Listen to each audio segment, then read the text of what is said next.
अस्सलाम वालेकुम, मैं नईम अकरम। आप देख रहे हैं चैनल लर्न विद नईम। तो एक्सेल के लेक्चर नंबर 1 में हमने कुछ बेसिक्स चीज़ें सीखी थी। बेसिक्स से फार्मूला सीखे थे, total mean max average percentage निकालने की। तो आज हम देखेंगे रिज़ल्ट डिक्लेयर हमने करवाना है या ग्रेड डिक्लेयर करवाने हैं रिज़ल्ट, अगर या वो पास है। अगर टोटल मार्क्स इतने से ज़्यादा हैं, स्कोर 150 से ज़्यादा हैं, तो हमारे पास जो शो हो वो पास हो। अगर वो 150 से कम है तो हमारे पास वो फेल शो हो। बार बार लफ्ज़ अगर यूज़ हो रहा है तो अगर कोई भी हमने कंडीशन पास या फेल करवानी है तो हम फार्मूला यूज़ करेंगे इफ़ का। तो इफ़ में बेसिकली 3-4 कैटेगरीज आती हैं। एक तो सिंपल इफ़ फार्मूला होता है, और फिर इफ़ एंड, और फिर इफ़ और फार्मूला, और एक लास्ट पे नेस्टेड इफ़ फार्मूला। तो सबसे पहले हम सिंपल, मैं आपको इफ़ का फार्मूला समझा दूँ। अगर तो हमें कहा जाए कि टोटल मार्क्स की बेस पे हमें चाहिए पास या फेल।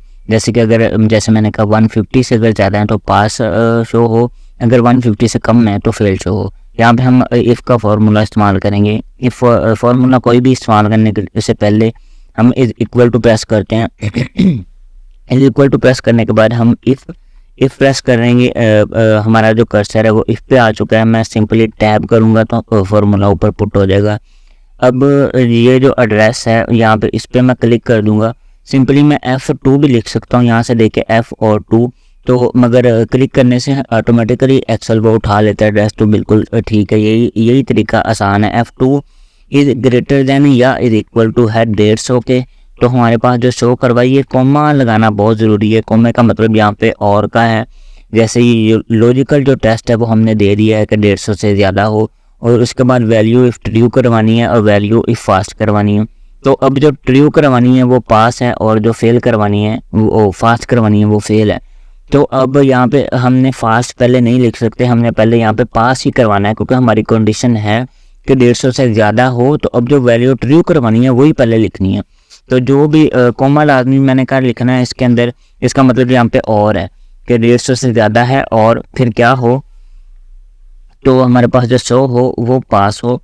तो पास जब भी हमने लिखना है, ये जो इन्वर्टेड हैं कोमाज, ये हमने लाजमी लेने हैं। इस ये कंडीशन में हम 150 के अलावा अगर कंडीशन और न्यूमेरिकल वैल्यूज़ के अलावा हम कोई भी लेते हैं, जैसे मैंने अब पास लेना है, इंग्लिश में लेना है, पास है, यस लेना है, या नो डिक्लेयर करवाना है, या गुड और एक्सीलेंट, ऐसा कोई चीज़ मैंने करवानी है शो, तो फिर हमेशा मुझे ये इन्वर्टेड स्टेरिक्स हैं जो ये लेने पड़ेंगे। अदरवाइज ये फार्मूला फास्ट शो करवाएगा। जैसे मैंने अल्फ़ाबेटिकली कोई भी चीज़ लेनी, पास शो करवाना है, तो मैं सिंपल यहाँ पे लिखूँगा पास, और इन्वर्टेड कोमा क्लोज भी लाजमी करनी है। उसके बाद मैं कोमा दूंगा कि अगली, और इसके बाद क्या हो, अगर ये कंडीशन फॉल्स हो जाए तो फिर मैं फेल शो करवा दूँ, और ये भी मैंने इन्वर्टेड कोमा में लिया है। यहाँ पर मैं ब्रैकेट बंद कर दूँ अगर चाहूँ। अगर ये बोल्ड है तो बोल्ड है, फिर एक ही थी इसकी निशानी है। अगर वो बोल्ड हो जाए आखिर पे, अगर हम 3-4 ब्रैकेट्स यूज़ करें आगे जाके होंगी,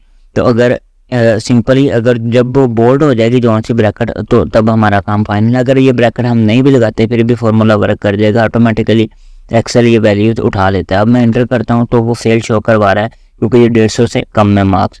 और यहाँ पे मैंने कहा था आप ड्रैग भी कर सकते हैं, जो मुझे आसान लगता है वो सिलेक्ट करके कंट्रोल डी है। 150 से ज़्यादा मार्क्स हैं, ये पास शो करवा दिया। 150 से कम है फेल शो करवा दिया, और 150 से ज़्यादा है पास। तो फार्मूला वर्क कर चुका है। ये था सिंपल इफ़ का फार्मूला। तो अगर अब मैं आपको बताऊँ इफ़ एंड फार्मूला, इसे मैं कंट्रोल जी कर देता हूँ। इफ़ और एंड फार्मूले में बेसिकली अगर तो हमने अभी काउंट किया था टोटल पे। तो अगर हमें क्या दिया जाए कि सब्जेक्ट के बेस पे पास और फेल शो करवाओ, अगर किसी तीनों सब्जेक्ट्स में से अगर किसी एक सब्जेक्ट में भी 35 से नंबर कम है तो हमारे पास वो बच्चा फेल शो हो। मतलब उसका तीनों सब्जेक्ट्स में से पास होना, 35 से ज़्यादा नंबर लेना कंपल्सरी है। तो यहाँ पे तो इसके तीनों ही हमने लिख दिए थे कम है। चलो इसके ये ज़्यादा करनी है, 45 कर दो, और इसके भी हम 50 कर देते हैं। हमने कंडीशन जो फार्मूला आपको समझ सही आएगा। यहाँ से इसे कम कर देते हैं 32, और चलिए ठीक है। अब मुझे जो कंडीशन चाहिए वो ये है कि बायो के नंबर 35 से ज़्यादा हों, और केमिस्ट्री के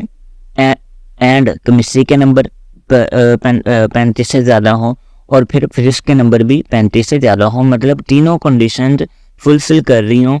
तीनों कंडीशन मुझे फुलफिल करवानी है, तीनों सब्जेक्ट्स में से 35 से नंबर ज़्यादा हों, तो इसके लिए फार्मूला यूज़ होगा इफ़ और एंड फार्मूला। इफ़ और एंड का फार्मूला इस्तेमाल होगा।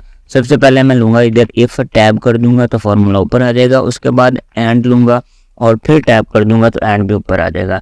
अब जो मुझे कंडीशन चाहिए मैं इसके अंदर लिखूंगा, ये वाला जो एड्रेस है वो मुझे चाहिए 35 से ज़्यादा या फिर 35 के इक्वल।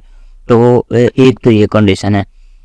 और उसके बाद जो दूसरी कंडीशन है वो है ये जो है एड्रेस मतलब सब्जेक्ट्स के मार्क्स, ये भी मेरे 35 से ज़्यादा हों या फिर 35 के इक्वल हो। और तीसरी तीसरी कंडीशन है वो ये है कि ये जो है मार्क्स ये भी मेरे 35 से ज़्यादा हों। ब्रैकेट क्लोज कर दूंगा। अब कंडीशनल लॉजिकल में मैंने तीनों कंडीशन पास करवानी थी, इसीलिए मैंने इफ़ और एंड का फार्मूला इस्तेमाल किया है। तो मैं यहाँ पे कॉमा दूंगा। अब क्या हो अगर ये तीनों कंडीशन फुलफिल हो जाती हैं, क्या हो हमारे पास जो हो पास, और पास हमेशा मैंने कहा था आपको इन्वर्टेड कॉमा में लिखना है और कॉमा फिर अदरवाइज क्या हो अगर ये फेल हो कंडीशन, एक भी सब्जेक्ट के 35 से कम है तो फिर क्या हो, फिर वो फेल शो हो। अब मैं ब्रैकेट क्लोज नहीं भी कर रहा हूँ, मैं ऑटोमेटिकली एक ऑप्शन आएगा उसे ओके कर दूंगा तो मेरा वो ब्रैकेट उठा लेगा। अब इसने फेल शो करवा दिया है, कंट्रोल डी करूँगा। देखें फेल जो है वो 32, इसमें से एक 35 से कम है वो फेल है, ये पास है, ये भी फेल है और ये भी फेल है। तो फार्मूला बेसिकली मैंने इफ़ एंड फार्मूले का यही मकसद है, मैं एक से ज़्यादा कंडीशन ट्रू करवानी है तो फिर इफ़ एंड फार्मूला इस्तेमाल करेंगे। अगर मैं इस फार्मूले के शुरू में यहाँ पे मुझे फार्मूला दिख रहा है एंड नहीं लगाता हूँ तो ये फार्मूला वर्क नहीं करेगा। उसके बाद ये हो गया इफ़ हो गया सिंपल जो मैंने टोटल की बेस पे आपको समझाया था। और अब इफ़ एंड कर लिया है, इफ़ और फार्मूला करना है। इफ़ और फार्मूले का मतलब है, इसलिए मैं आपको एग्जांपल देता हूँ।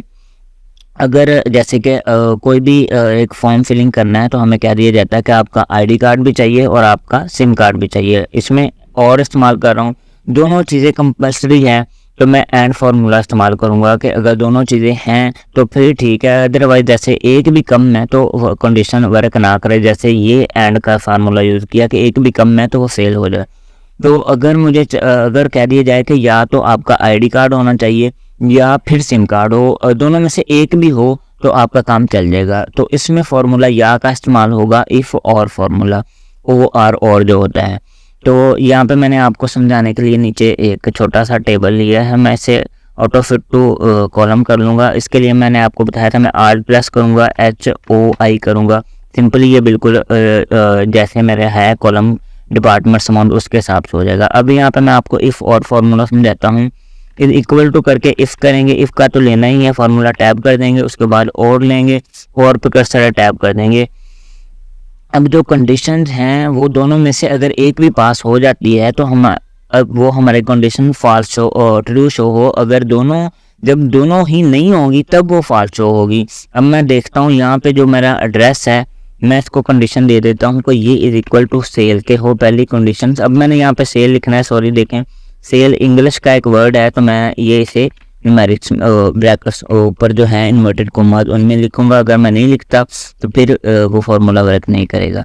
तो अब पहली कंडीशन ये है कि ये वाला सेल है डिपार्टमेंट वाला, डिपार्टमेंट सेल का हो तो फिर है प्रमोशन तब मिलेगी जब डिपार्टमेंट सेल का हो। जैसे परचेज का डिपार्टमेंट है प्रमोशन नहीं मिलेगी, अकाउंट्स का है प्रमोशन नहीं मिलेगी, सेल का है तो मिलेगी। पहली कंडीशन है डिपार्टमेंट सेल्स होना चाहिए और दूसरी जो कंडीशन है वो अमाउंट की है कि amount is equal to greater than 30,000 से अमाउंट ज़्यादा होनी चाहिए। चलें 30,000 से ही कर लेते हैं, 30,000 से अमाउंट ज़्यादा होगी फिर है। अब मैं ब्रैकेट कर दूंगा क्लोज और कॉमा दूंगा। अब अगर तो ये कंडीशन दोनों में से एक भी फुलफिल हो जाती है तो क्या शो हो, प्रमोशन यस हो जाए,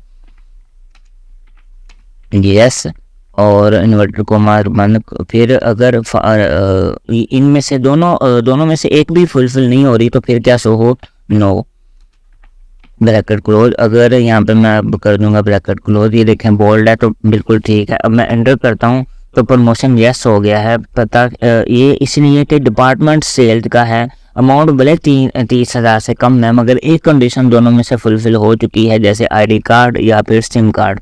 तो दोनों में से या तो डिपार्टमेंट हो सेल्स का और या फिर अमाउंट हो 30,000 से ज़्यादा। यहाँ पे अमाउंट 30,000 से कम है मगर डिपार्टमेंट सेल का है तो प्रमोशन यस हो चुका है। यहाँ पे मैं कंट्रोल डी करता हूँ, कंट्रोल डी किया, यहाँ पे यस है। डिपार्टमेंट परचेज का है हालांकि सेल का नहीं है मगर अमाउंट जो है वो 30,000 के इज इक्वल टू है। यहाँ पे हमने दिया था फॉर्मूले में इज इक्वल टू भी दिया था, या तो ज़्यादा हो या फिर इज इक्वल टू हो, तो 30,000 के इक्वल टू फिर यस शो हो रहा है। यहाँ पे मैं कंट्रोल डी करूँगा, यहाँ पे भी यस है क्योंकि अमाउंट 30,000 से ज़्यादा है। हालांकि जो है डिपार्टमेंट है वो अकाउंट्स का है। यहाँ पे मैं कंट्रोल डी करता हूँ, ये भी यस है क्योंकि डिपार्टमेंट जो है वो सेल का है, अमाउंट भले 30,000 से कम है। होप सो ये आपको समझ आ चुका होगा। कंट्रोल डी यहाँ पे यस आया था, मैं सेलेक्ट करके सभी को भी अगर करूँगा इकट्ठा तो भी हो जाएगा। मैं आपको अलग अलग किया, मैंने कहा ये ना हो आप कंफ्यूज हो जाओ ये क्या कह रहे हैं। कंट्रोल डी, तो अब यहाँ पे सभी यस आ चुके हैं क्योंकि ये डिपार्टमेंट सेल्स का है और अमाउंट भले कम है। यहाँ पे अमाउंट 30,000 है और यहाँ पे अमाउंट 32,000 है। चले यहाँ पे मैं अगर यहाँ पे मैं कर देता हूँ, चले अकाउंट्स कर देता हूँ, तो फिर ये कंडीशन जो है वो नो हो जाएगी क्योंकि अमाउंट भी 25,000 से कम है और फिर डिपार्टमेंट भी सेल का नहीं है। होप सो आपको ये समझ आ गया होगा, छोटा सा टेबल था। चलें अब ऊपर जो हम काम कर रहे थे वो अब मैंने यहाँ पे ये चेंज किया था, इसकी भी ये ऑटो फिट तो हो गया था। हम अब इसे बिल्कुल ऑटो फिट टू कॉलम कर लेंगे जैसे हमारा पहले था। ALT-HOI करूँगा तो वो बिल्कुल ठीक हो जाएगा। और नीचे वाला हमने आपको मैंने पहले इस लेक्चर में हमने जो कर लिया वो इफ़ और उसके बाद इफ़ एंड और इफ़ और, तो नेक्स्ट जो ग्रेड का फार्मूला है नेस्टेड इफ़ है वो हम नेक्स्ट लेक्चर में करेंगे, ताकि आज अगर करवा दिया तो आप मतलब कंफ्यूज भी हो सकते हैं। तो इसलिए बिल्कुल जो नेस्टेड इफ है वो हम नेक्स्ट लेक्चर में बिल्कुल अलग से क्लियर करेंगे, वो भी बिल्कुल सिंपल सा है, ज़्यादा मुश्किल नहीं है। तो तब तक के लिए अपना ख्याल रखें। अल्लाह हाफिज़।